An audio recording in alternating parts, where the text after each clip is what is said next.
Sintayong kembali jadi topik panas setelah Iwan Bule menyarankan agar PSSI memanggilnya lagi. Publik masih percaya sama pelatih asal Korea itu yang dulu sukses bawa perubahan besar di timnas. Meski belum ada keputusan resmi, namanya tetap paling sering disebut di antara semua kandidat. Rizky Ridho berharap pelatih pengganti Kluivert bisa bawa energi segar buat timnas. Ia ingin sosok yang bukan cuma terkenal, tapi juga ngerti karakter dan kebutuhan pemain di lapangan. Ridho optimis kalau pelatih baru dipilih dengan serius, Garuda bisa bangkit dan lebih disegani di Asia. Malaysia mulai panik setelah hasil undian SEA Games 2025 menempatkan mereka satu grup dengan Vietnam. Media setempat menyebut grup ini sebagai ujian mental berat buat tim muda Malaysia. Tapi di balik rasa was-was itu, ada tekad buat bangkit dan buktikan mereka masih punya daya saing.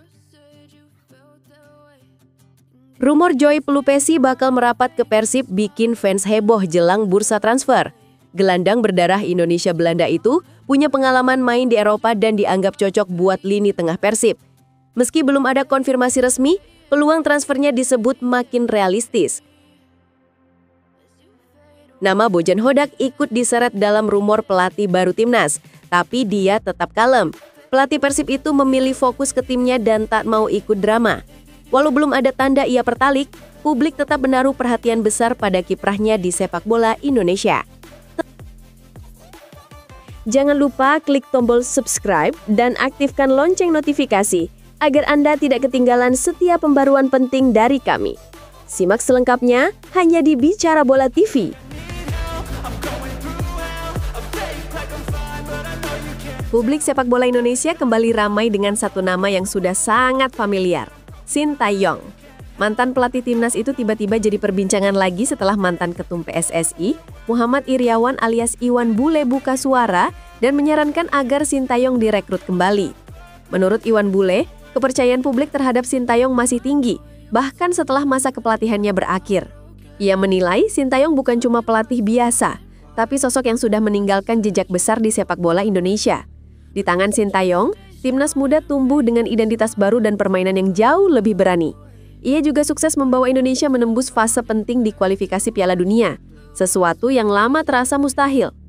Sementara itu, PSSI masih sibuk mengevaluasi kegagalan di bawah Kluivert. Tagar #KluivertOut sempat jadi tren di media sosial, dan tekanan publik untuk mencari pelatih baru terus meningkat. Dalam suasana seperti ini, saran Iwan Bule soal kembalinya Sintayong terasa seperti nostalgia yang masuk akal. Banyak orang berharap kalau Sintayong benar-benar balik, timnas bisa melanjutkan fondasi yang sudah dia bangun sebelumnya. Meski begitu, belum ada keputusan resmi dari PSSI. Mereka disebut masih mempertimbangkan beberapa nama, termasuk kemungkinan mendatangkan pelatih asing lain yang punya reputasi besar. Tapi di antara semua spekulasi itu, nama Sintayong tetap yang paling sering disebut. Dengan semua tekanan dan ekspektasi yang ada, kini bola ada di tangan PSSI. Apakah mereka akan berani membawa kembali pelatih yang sudah terbukti mengubah wajah sepak bola Indonesia atau mencari sosok baru yang belum tentu bisa menyaingi popularitas dan hasil kerja Sintayong? Rizky Ridho buka suara soal harapannya terhadap sosok yang akan menggantikan Kluivert. Ia ingin pelatih baru bisa membawa energi segar dan perubahan nyata untuk tim Garuda. Menurutnya, kegagalan di kualifikasi kemarin seharusnya jadi pelajaran besar, bukan alasan untuk saling menyalahkan. Fokus utama sekarang, katanya, adalah bagaimana tim bisa bangkit dan tampil lebih solid di turnamen berikutnya, terutama Piala Asia 2027. Sebagai pemain belakang yang sudah cukup lama berkecimpung di timnas, Ridho tahu betul pentingnya disiplin dan mental kuat. Ia bahkan sempat mengenang masa-masa dilatih oleh Sintayong yang dianggapnya punya pengaruh besar dalam membentuk mental dan fisik para pemain. Ridho berharap pelatih baru bisa meneruskan fondasi itu atau bahkan membawa pendekatan yang lebih segar dan efektif. Buat Ridho, pelatih ideal bukan cuma yang punya nama besar, tapi juga yang benar-benar memahami kondisi para pemainnya di lapangan.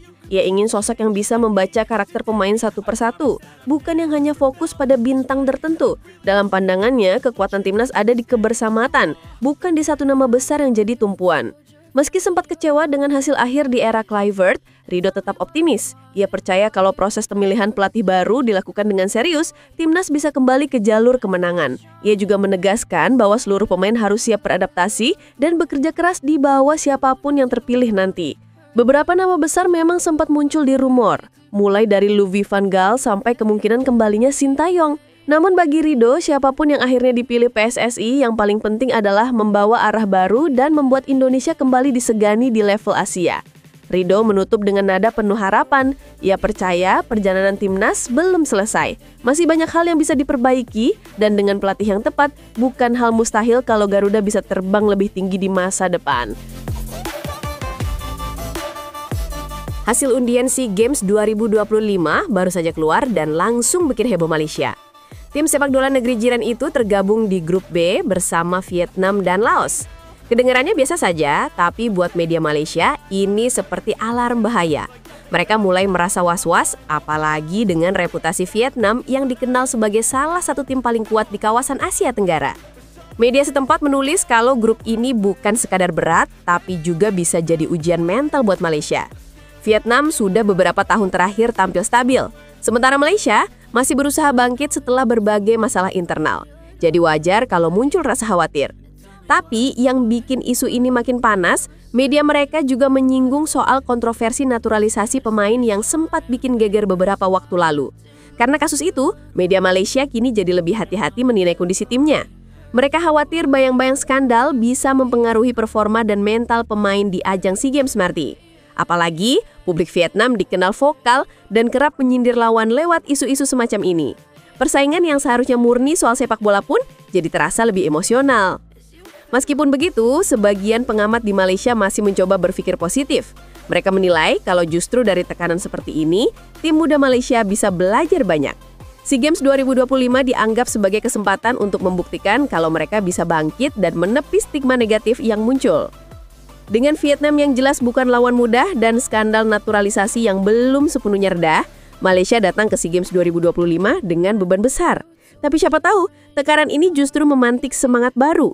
Kalau bisa menembus fase berikutnya, mereka bukan cuma menepis rasa was-was, tapi juga menutup luka lama yang sempat bikin sepak bola Malaysia goyah.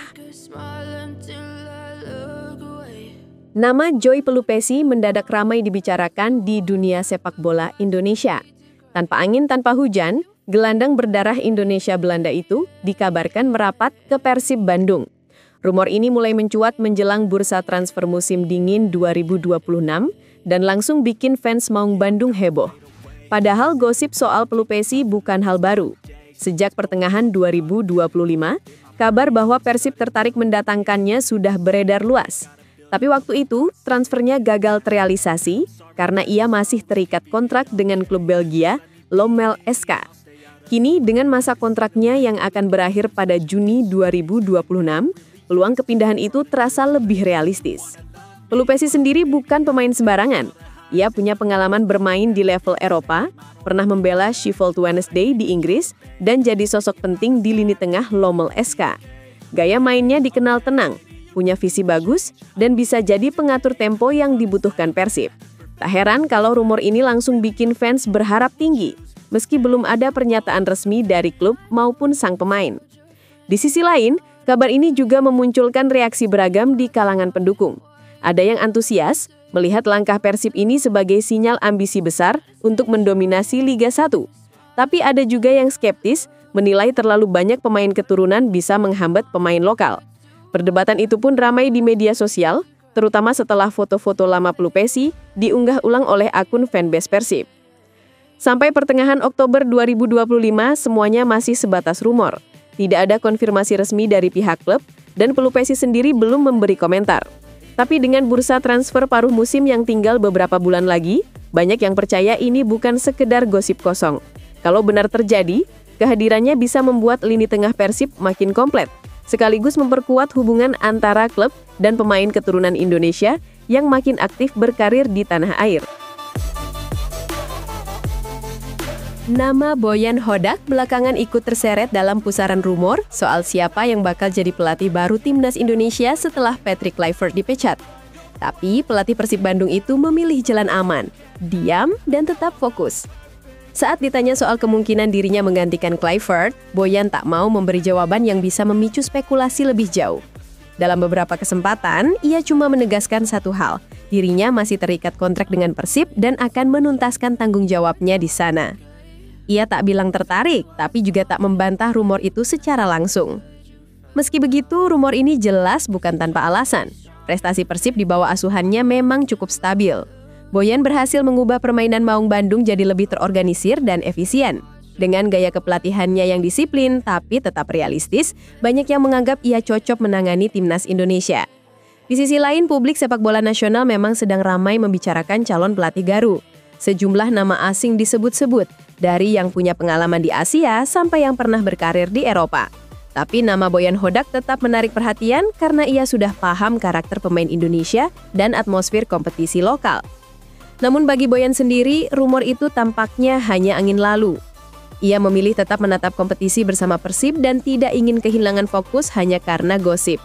Saya masih pelatih Persib, begitu kira-kira nada jawabannya setiap kali ditanya media. Sederhana tapi jelas, tidak ada niat untuk mengalihkan perhatian ke hal lain sebelum tugasnya selesai. Di tengah hiruk-pikuk rumor dan tekanan publik, Boyan tetap berdiri di jalur yang sama, bekerja tenang, bicara seperlunya, dan membiarkan hasil di lapangan yang berbicara. Entah nanti ia benar-benar akan menukangi timnas atau tidak, satu hal sudah pasti, nama Boyan Hodak kini ada di radar besar sepak bola Indonesia dan semua orang sedang menunggu langkah berikutnya.